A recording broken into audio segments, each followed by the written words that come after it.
Pinahiwas na Center Island sa intersection kan Diversion Road, Tabuco, Mabolo area, nagkakaw sa subuot nin magabat na bulos nin trapiko. City Engineer's Office kan Naga hinagad na sa DPWH ang redesign sa patrabaho.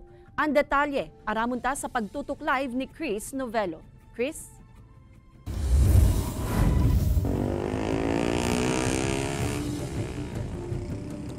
Kate, dawa subuot bakong rush hour talagang matindi ang volume kan traffic digdi sa Diversion Road kan Mabolo, Tabuco area at itinutok dong dahilan ang pinahiwas na Center Island. Bako man rush hour alagad araw kaini kagabat ang bulos kan trapiko sa intersection kan Diversion Road Tabuco asin Mabolo Bridge sa Naga City. Alagad mas kalbaryo subot ang bulos kan trapiko sa lugar. Urog na kun rush hour asin ang tinutok dong rason ang Center Island na ini.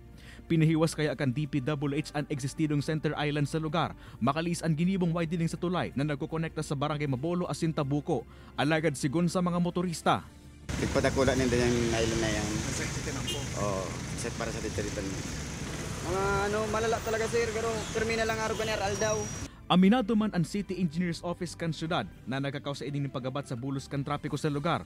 Sa katunayan sa ginibong inspeksyon kan mga otoridad, nanotara na may daitama sa disenyo kan Center Island kun kaya may nangyayaring choking kan mga bihikulo. Ang choking po kaya, nagluluwas ka sa National Highway one at a time. Ang volume kan traffic medyo mahibog. Pag one at a time, talaga nagchuchoke sa bottleneck. Katakod kaini, bigrekomenda kan opisina sa DPWH na i-redesign ang nasambitan ng Center Island na nakatalan-kot na matapos ang patrabaho sa katapusan kanenero sa masunod na taon. Sa presente, ma-deploy man ang dagdag na personal ang PSO sa lugar nga nang imanihar ang bulos kan trapiko, urog nang wanya na holiday season. So pakiulayan ta na kung may ka man sa ng tuyo, igdi sa may Tabuco, Mabolo area, sa may tulay, duman ka na mag-agi sa may diversion na ito, itong bypass road.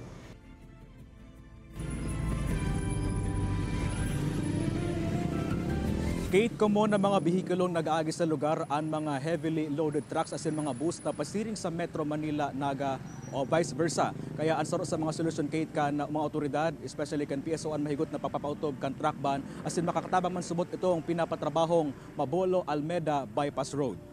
Kate? Alright, Jos Mabalos, Chris.